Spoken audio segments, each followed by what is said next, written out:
¿Oyes? ¿Tú crees que yo sé algo de historia? Bien poco.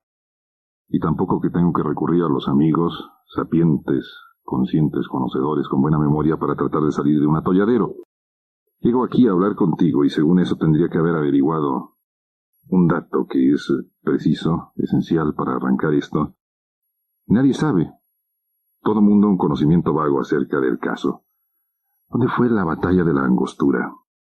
¿Cuándo fue la tal batalla de la Angostura? Corro el riesgo de equivocarme. Sobre advertencia, ¿me crees? Sobre advertencia también puede haber engaño. Oyes, ¿te importa a ti eso de la batalla de la Angostura? Espero que sí, después de lo que te voy a decir. Espero que creas que estamos tú y yo implicados en esa batalla que no ha concluido. Si no me equivoco, y echando mano a mi magra y mala memoria, creo que fue por el 840 y tantos cuando las tropas invasoras y las receptoras, las invasoras procedían de conocido país del norte, y así hay que decirlo para no ofender suspicacias ni herir ánimos, se encontraron allí en la Angostura, y ahí se libró esa batalla que nominalmente, insisto, no ha concluido. No la hemos concluido tú y yo. Si entiendes algo, me dices. Brinco a otro asunto. Cuando yo estaba cobrando uso de razón, todavía me deben muchos abonos al respecto. Padecía mucho de la garganta, anginas. En aquellos tiempos, en Guadalajara, la playa más próxima, el mar guadalajareño, algún día, por escrito, si te interesa, puedo explicarte en qué consiste ese proceso de adopción de una ciudad a una determinada playa que la absorbe, la adopta como suya. Cuando yo estaba en edad infantil, era niño, el mar de Guadalajara era la playa de San Blas. Con la familia solíamos ir hasta aquellas remotas, nayaritas playas. Y yo padecía mucho, insisto, de las anginas. Y mi madre, fiel creyente, devota ortodoxa, me insistía mucho en que rezara yo al señor San Blas para que se me curaran mis malestares de anginas. ¿Qué tiene que ver esto con la batalla de la Angostura? Espérate. Dame un momento y ya te darás cuenta la relación que existe entre lo uno y lo otro. El caso es que yo imploré al señor San Blas, quien es el santo patrón de los malestares de la garganta, y por una razón un poco extraña, puesto que a él lo decapitaron, le cortaron el cuello, pero quién sabe por qué razones, pues es el especialista en este tipo de malestares. Oyes, yo creo que señor San Blas obró el milagro, y así se dice, no me preguntes a mí por qué. La garganta se me compuso. Concluyeron aquellos malestares de anginas, claro, me las extirparon, pero a pesar de ello yo sigo enfrascado en mi personal batalla de la Angostura. Creo que ya hicieron una presa en ese lugar, pusieron una cortina en la angostura del terreno, capturaron las aguas o represaron las aguas de un río, y ahí se encuentra una maravillosa presa que así se llama, la presa de la Angostura. Si no me equivoco, está al norte. Y si tienes tiempo, ubícala tú, porque yo no he podido encontrar con exactitud el dato. Anginas, Angostura. ¿Te va sonando? ¿Tiene algún sentido lo que te estoy diciendo? No te estoy quitando el tiempo inútilmente. Total, si no te parece, hay tantas estaciones que dicen tantas cosas aquí en Guadalajara. Que dale vuelta a la perilla, déjame hablando al aire, que al cabo ni me ofenderé, ni ello colaborará a mi muy personal Angostura. Angustia. ¿Te suena esa palabra? Angustia. ¿Cuáles son tus angustias? Yo no estoy aquí para efectos terapéuticos ni para ventilar mis traumas más o menos respetables, más o menos venerables, pero yo supongo que tú y yo estamos enfrascados en esa nuestra muy personal, particular batalla de la Angostura, o contra la Angostura. Tan elemental como eso. Fíjate, si una manguera se angosta, revienta. Si tu alma y la mía se angustian, revientan. Dímelo tú. De cosas muy primitivas, de cuestiones absolutamente verificables por los sentidos. ¿Cuántas veces tendré que decirte esto? Y si te lo repito, no queda más remedio que hacerlo para que quede bien claro. De cuestiones muy elementales se partió a abstracciones notables. ¿Y no te das cuenta que la angustia es precisamente eso, angostura? ¿Yo qué voy a saber de psiconada? Pero me atrevo a afirmar, lengua en mano, lengua al viento, me atrevo a afirmar que solo hay un antídoto efectivo contra la angustia. La apertura. Dímelo tú, si funciona.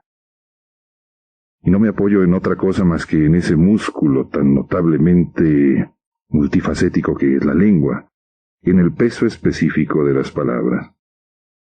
Sucede que cada era, cada generación, insiste en que vive la época más angustiosa que se ha vivido en la historia de la humanidad. Y claro, como no somos ni tú ni yo nadie para excluirnos de este comportamiento que podríamos llamarle generalizado, iba a decir masivo, pero suena demasiado feo. No somos nadie para excluirnos de ello, entonces tenemos que participar de la angostura colectiva. Y le llamo así porque prefiero decirlo de esa forma y no mencionar la horrible palabra angustia. ¿Cuáles son tus angustias? ¿Cuáles son las angustias colectivas que nos atañen a ti y a mí? Lo que me sorprende, a ver si salimos de acuerdo en esto, es que por esa batalla personal de la angostura que libramos tú y yo todos los días, se ha desarrollado un notable mercado de antídotos contra ello, contra la angustia. Un mercado. Es decir, la muy tuya y la muy mía angustia resultan demasiado rentables para algunos que encuentran la forma de capitalizarla, y ya verás por allí a los que descifran el futuro mediante métodos adivinatorios que no están sino tratando de ayudarnos a ampliar nuestras miras, nuestras estrechas miras, a abrir nuestro horizonte, porque creo que salimos de acuerdo en ello. La angustia es lo angosto, la angostura de miras. Mercado notable de la angustia.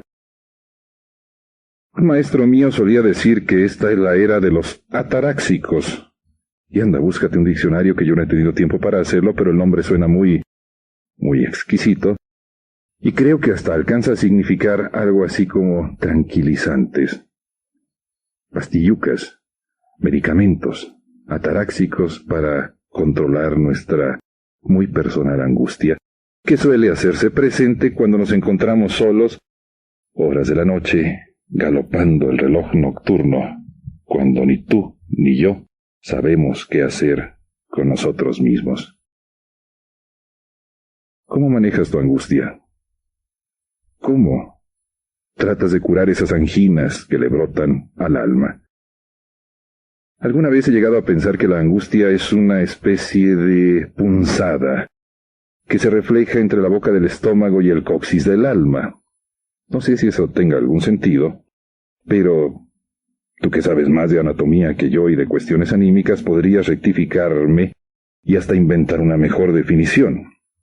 ¿Dónde se manifiesta la muy tuya, tu muy personal angustia? ¿Qué haces para evitarla? El enorme mercado de la angustia, de los tranquilizantes, los tolerados y los discretos. Si tú te fijas bien en la publicidad televisiva, hay cantidad de productos disfrazados de otra cosa, disfrazados de catalizadores sociales que no son sino diluidores de la angustia personal. Con moderación, te dicen, con moderación.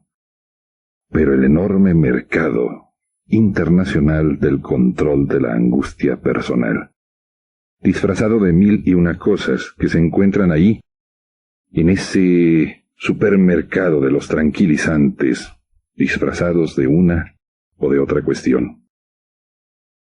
Déjame retomar el tema desde el principio. Te decía que llego aquí y trato de averiguar dónde se realizó, iba a decir se celebró, pero las batallas de ninguna manera se celebran sino se realizan. ¿Dónde tuvo lugar la batalla de la Angostura? Insistí en aquello de que debió haber ocurrido allá por el 840 y tantos, cuando llegan los de allá a mover los linderos de acá. Y te decía que a mí me parece enormemente bello ese término de la batalla de la Angostura, porque es algo simbólico de lo que desarrollamos tú y yo cotidianamente para tratar de salir de nuestros propios angostaderos, de nuestras propias angustias, esa batalla cotidiana contra la estrechez. Y te decía también que a partir de que se ha detectado que vivimos en la época del Valium, le podríamos llamar así, se ha desarrollado todo un mercado colateral que capitaliza nuestras particulares angustias económicas, sociales, angustias personales, angustias colectivas. Y te decía también que el peso específico de las palabras a veces sirve para encontrar fórmulas, para formular remedios contra cuestiones notables. Contra la angustia, la apertura. ¿Pero qué tipo de apertura? ¿Te acuerdas de las angustias económicas colectivas que se vivían hace unos pocos años en este país y que se llamaban así inflación? Porque se iba angostando la economía. Y ante la inflación colectiva se ha recurrido a la apertura a los mercados internacionales. También hay que reiterar esta palabra que tiene otra validez, significándola de esta manera. ¿Qué tanto va a curar la angustia colectiva económica esa apertura?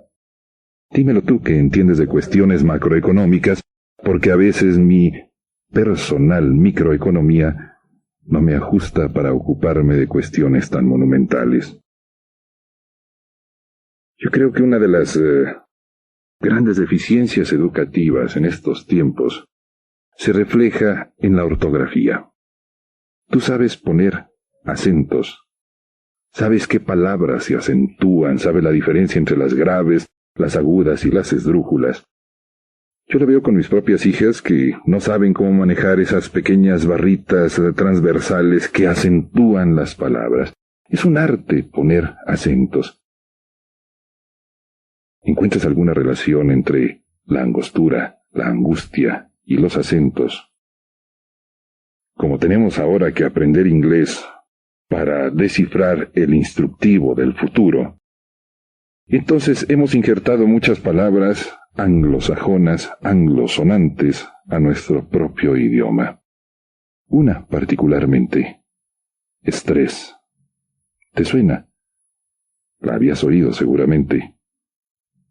Y si vas por allí a algún diccionario de esos inglés-español, te darás cuenta, percibirás que esa palabra no significa otra cosa sino acento, acentuación. Eres buena, para poner acentos, para marcarlos en esa plana del diario íntimo, cotidiano que todos de una forma o de otra vamos elaborando en esa biografía que nadie conoce, sino la tuya, la mía, muy mía. El arte de poner acentos. Es difícil. A los niños, jóvenes, adolescentes, les cuesta trabajo aprender. El estrés es justamente eso. El arte de los acentos de la vida. Que las palabras tengan su propio peso. Que las agudas sean agudas y que no sean esdrújulas ni las esdrújulas graves. ¿Entiendes? Batalla de la angostura. La angustia es precisamente eso, cuando el camino se angosta, cuando nuestro camino vital se hace estrecho. Contra la estrechez, un antídoto. La apertura, y saber poner acentos. Yo no lo sé, tan no lo sé, que aquí estoy, compartiendo contigo la angostura de mis pensamientos. ¿Me oyes?